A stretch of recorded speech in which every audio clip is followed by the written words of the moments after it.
All right, I have not read these beta patch notes. Just got updated this morning. No, yesterday, I guess. I haven't seen it yet though. So, hey Slayers, we got another beta patch for you all this week.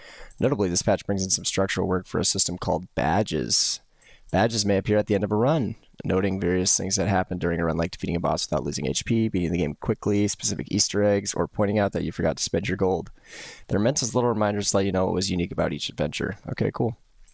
While they only show up at the end of the run for now, they'll appear in your run history and stat screens later on. This is part of a series of upcoming changes to make runs feel distinct and improve scoring. More on that later. Okay, that's awesome. I love that. In terms of visual changes, there's some new additions, new art additions for various cards and a few enemies, as well as some cool new VFX for afflictions. And this is really sick, man. So you got Hex, the bound cards look like that now. Smog is all smoggy, sick, ringing. Entangled, galvanized. I don't even know if I know that one. Not sure I remember that. That's cool though. I like that. Up next, we've got some commentary from Anthony on this patch's content reworks, so let's dive straight into it. General reworked Ascension 6 Gloom from less rest sites to inflation, and removing cards from your deck at the merchant is more expensive. Oh, interesting. Well, I don't love that. I like removing cards a lot. Inflation blows. Come on, man.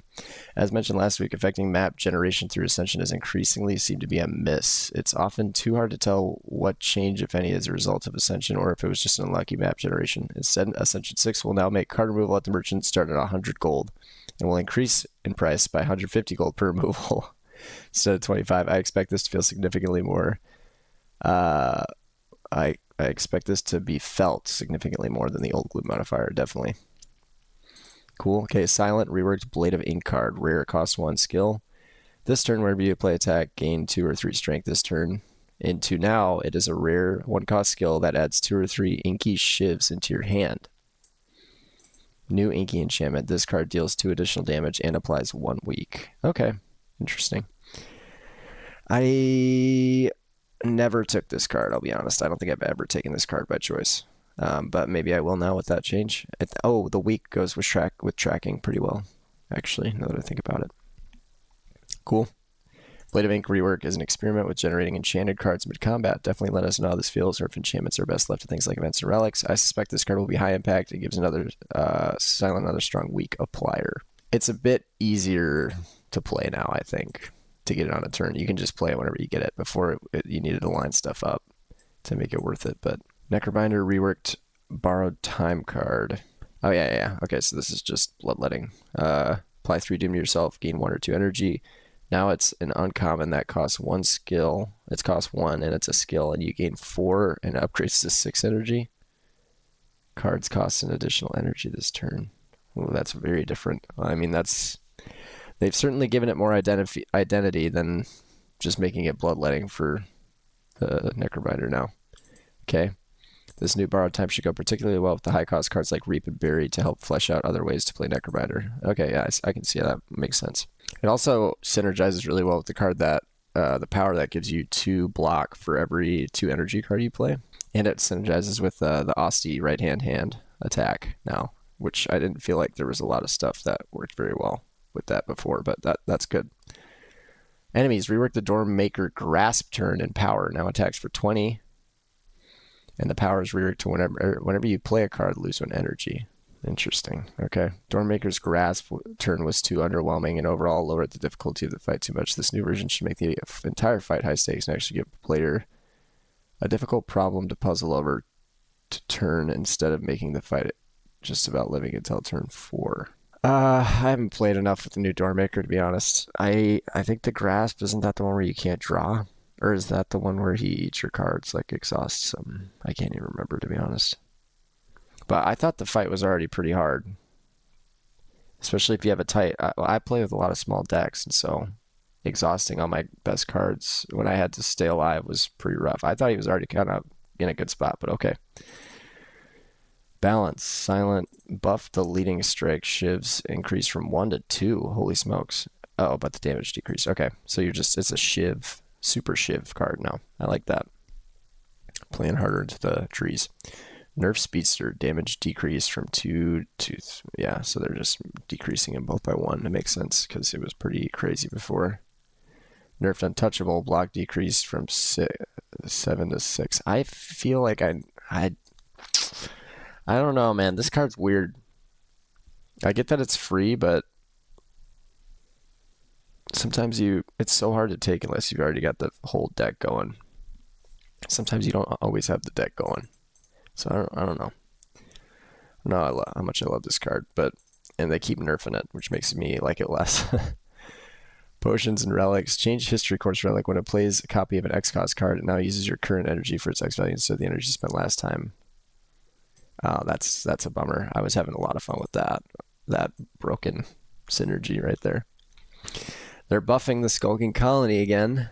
Okay, so they don't know what they want to do with this guy. They keep changing him every time. He doesn't have attacks on all turns, and he deals slightly more damage. Okay. So he's a bit of a block check, even more than he was before.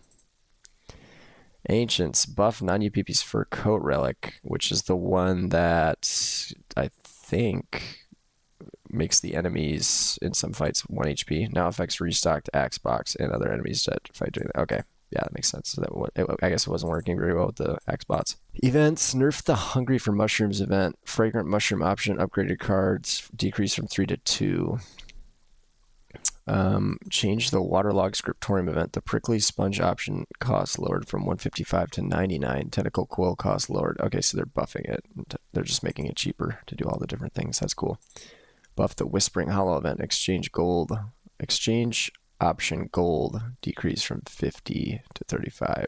Okay, so they changed some events. Art added. Portrait art for the following cards. Hotfix modded. Synthesis. Sweeping Gaze. Added new art for the Ruby Raiders. I don't even know what that is. Added background and art VFX for the Bantam boss fight.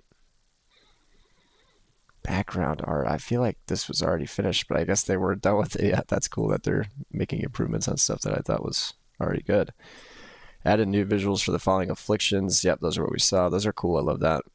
Updated the empty chest VFX. Okay, cool. Yeah, that empty with that basic, I don't even know what font that was. It used to kind of piss me off though. User interface. Adjusted and added placeholder set assets for score lines and run summary. Yep, cool. Timings and pauses for dialogue for Gremlin Merc. Adjusted the Cultist Cacaw dialogue timings. Speech bubble positions for damp. Okay, all monsters now have distinct speech bubble colors. Oh, cool.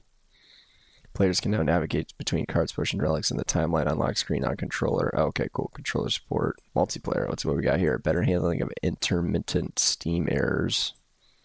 Disabled skipping chests in multiplayer. Too many people thought it was the proceed button. Interesting. I'd never done that.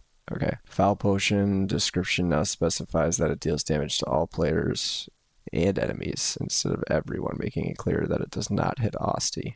Fixed wording in the statistics. Total playtime, fastest win. Okay, cool. Bug fixes.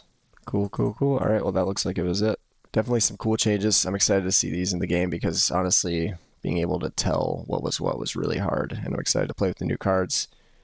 Not sure how I'm going to feel about the new Doormaker stuff or the Skulking Colony buff. They're having a hard time figuring out what they want to do with this guy. I love the changes to these cards, though. I didn't love this card before, but I think that gives me more of a reason to take it now. And the Blade of Ink rework should hopefully be good as well. Curious to see how the Borrowed Time will play. But yeah, that looks like it's about it. If you watch, thanks for watching. Hope to see you in the next one.